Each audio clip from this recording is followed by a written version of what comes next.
Welcome back to Major Antonio's presentation of Out of My Life by Marshal Paul von Hindenburg. We present this audiobook in 24 parts. Subscribe to our channel so as not to miss anything. Chapter 8, The Campaign of 1916 up to the end of August. 1. The Russian attack on the German Eastern Front. In my sphere of command, the year 1915 had not made its exit with the loud nourish of trumpets of an absolutely complete triumph. There was something unsatisfactory about the final result of the operations and encounters of this year. The Russian bear had escaped our clutches, bleeding no doubt from more than one wound, but still not stricken to death. In a series of wild onslaughts, he had slipped away from us. Would he be able to show that he had enough life force left to make things difficult for us again? We found an opinion prevalent that the Russian losses in men and material had already been so enormous that we should be safe on our eastern front for a long time to come. After our previous experiences, we received this opinion with caution, and indeed time was soon to show that this caution was justified. We were not to be allowed to pass the winter in peace, for it soon appeared that the Russians were thinking of anything but leaving us alone. Things were stirring in and behind the enemy lines along our whole front, and indeed far away to the south, although at first there was no means of knowing the intentions of the Russian High Command. I regarded the region of Smorgon, Dvinsk, and Riga as special points of danger for our lines. To these led the most effective of the Russian railways. But for a long time, there were no open signs of an enemy offensive at the 3 points I have mentioned. Activity was uncommonly lively in the enemy's back areas. Deserters complained of the iron discipline to which the divisions drawn from the lines were subjected, for the troops were being drilled with drastic severity. Even in quiet times, the relative strengths in the different sectors were extremely unfavorable to us. We could take it for granted that on an average, each of our divisional fronts, 9 battalions, was faced by 2 or 3 Russian divisions, 32 to 48 battalions.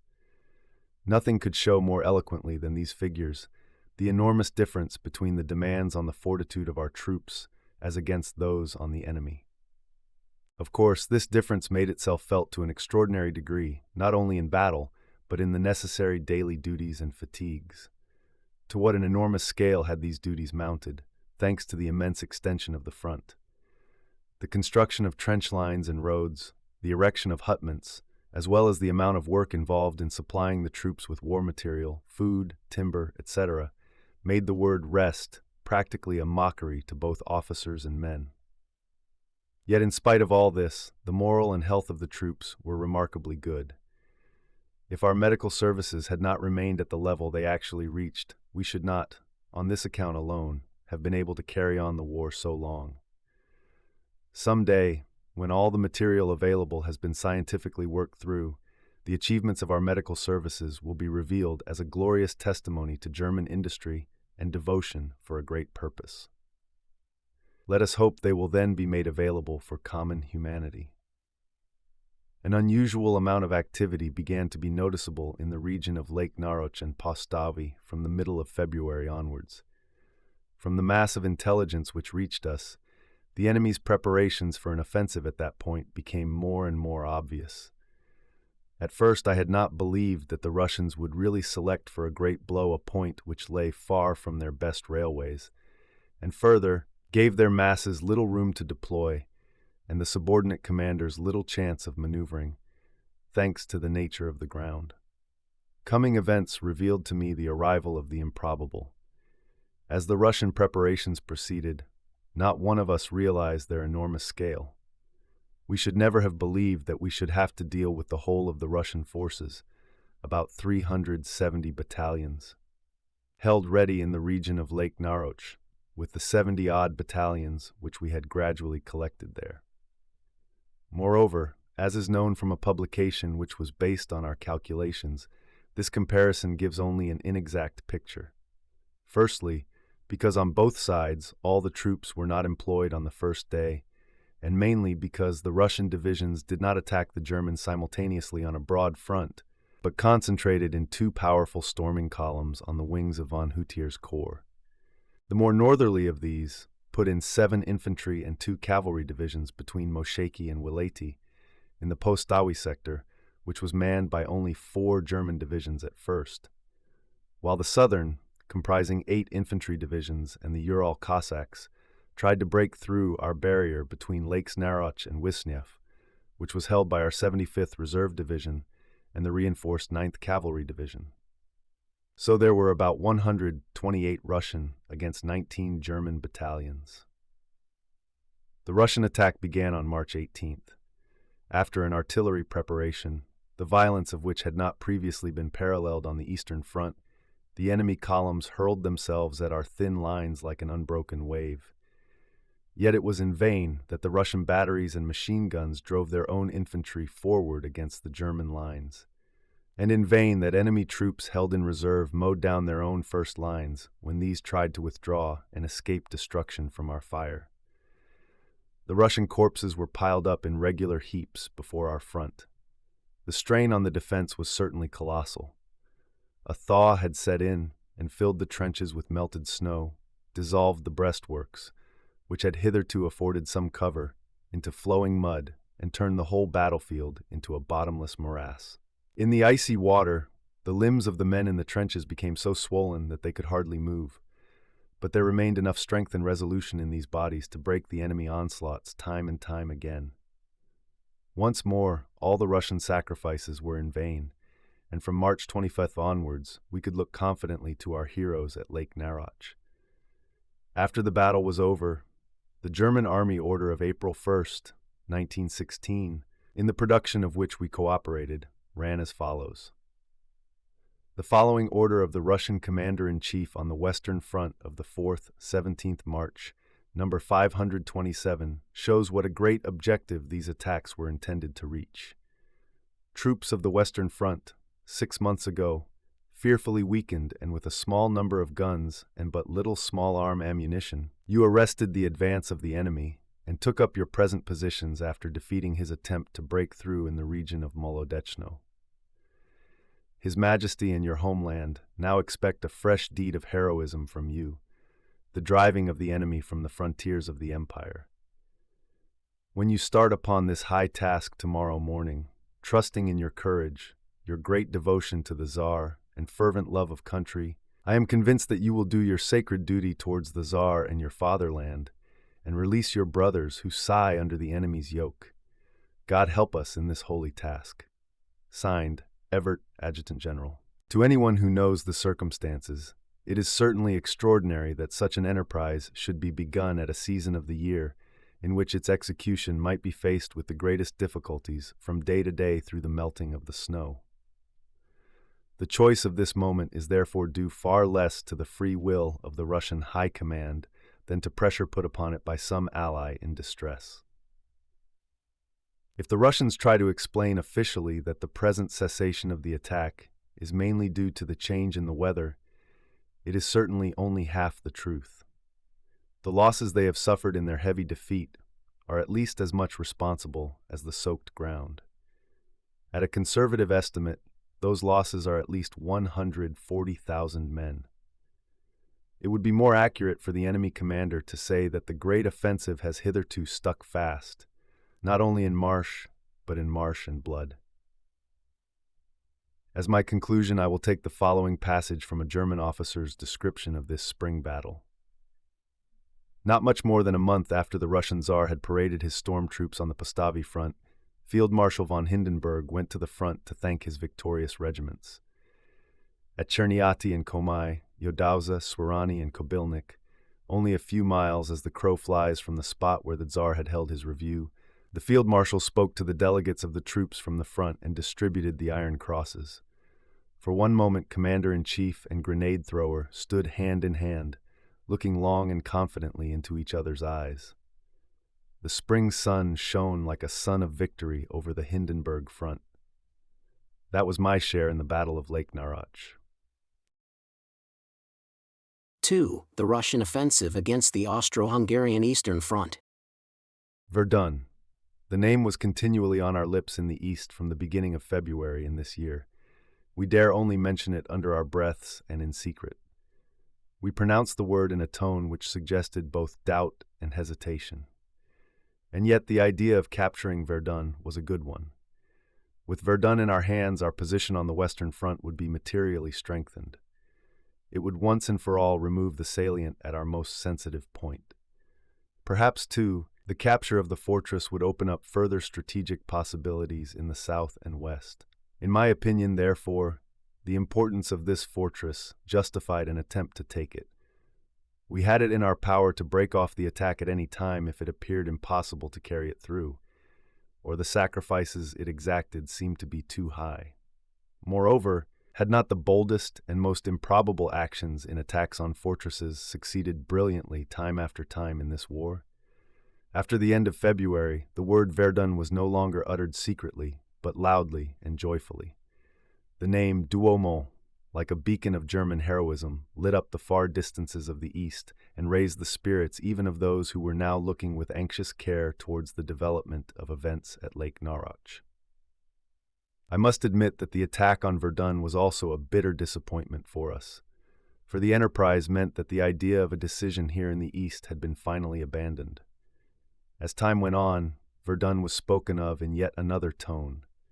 Doubts gradually began to prevail, though they were but seldom expressed. They could be summarized shortly in the following question: why should we persevere with an offensive which exacted such frightful sacrifices and, as was already obvious, had no prospects of success? Instead of the purely frontal attack on the northern arc of the defense, which was supported by the permanent work of Verdun, would it not be possible to use the configuration of our lines between the Argonne Forest and St. Mihiel to cut the salient off altogether?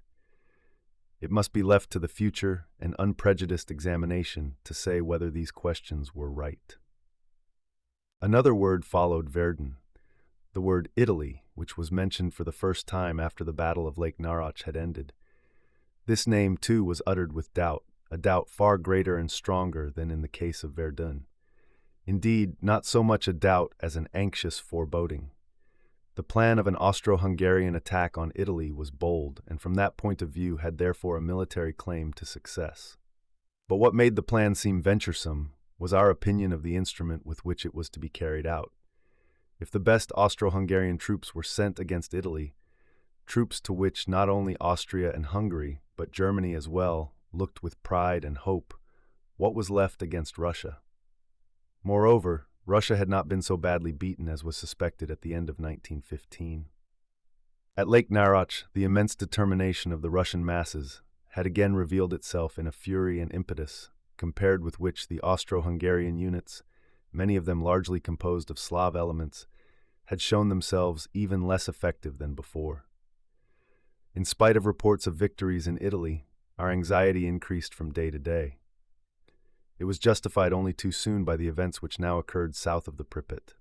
On June 4th, the Austro-Hungarian front in Wolhynia and the Bukovina absolutely collapsed before the first Russian onslaught. The worst crisis that the Eastern Front had ever known, worse even than those of the year 1914, now began. For this time there was no victorious German army standing by ready to save. In the west, the Battle of Verdun was raging, and there were signs of the coming storm on the Somme. The waves of this crisis reached even to our front, but not in the form of Russian attacks, fortunately for the whole situation. We could thus at least give a little help where the need was greatest. Hitherto, on the German front, the Russians had remained in their positions, but in the same strength as before. They had therefore obtained their first victory south of the Pripyat with relatively weak forces, and not by the immense masses they usually employed. Brussilov's plan must certainly be regarded as at the outset a reconnaissance on an immense front and carried out with great determination, but still only a reconnaissance, and not a blow with some definite objective. His task was to test the strength of the enemy's lines on a front of nearly 300 miles between the Pripyat and Rumania. Brusilov was like a man who taps on a wall in order to find out which part of it is solid stone and which lath and plaster. So wrote a foreigner about the opening days of Brusilov's attack. And there is no doubt that the foreigner was right. However, the Austro-Hungarian wall revealed but few solid stones. It collapsed under the taps of Brussilow's hammer, and through the gaps poured the Russian masses, which now began to be drawn from our front also. Where should we be able to bring them to a standstill? At first, only one strong pillar remained standing in the midst of this conflagration. It was the Southern Army, under its splendid commander, General Count Bothmer. Germans, Austrians, and Hungarians, all held together by good discipline. Everything that could be spared from our part of the great Eastern Front was now sent south and disappeared on the battlefields of Galicia. Meanwhile, the situation on the Western Front had also become worse. The French and English, in very superior numbers, had hurled themselves at our relatively weak line on both sides of the Somme and pressed the defense back. Indeed, for a moment we were faced with the menace of a complete collapse. My all-highest warlord summoned me and my chief of staff twice to his headquarters at Pless to confer with him over the serious situation on the Eastern Front. It was on the second occasion, at the end of July, that the decision was taken to reorganize the system of command on the Eastern Front. The German General Staff, in return for the offer of a rescuing hand to Austro-Hungary, in spite of the claims of Verdun and the Somme, had demanded a guarantee for a stricter organization of the command on the Eastern Front. They were right. My sphere of command was accordingly extended to the region of Brody, east of Lemberg. Large Austro-Hungarian forces were placed under my command.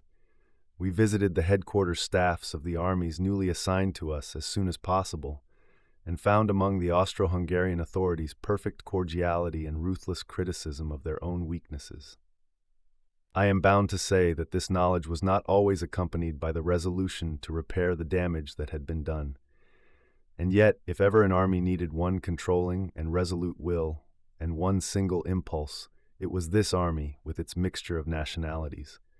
Without them, the best blood would run feebly in such an organism and be poured out in vain.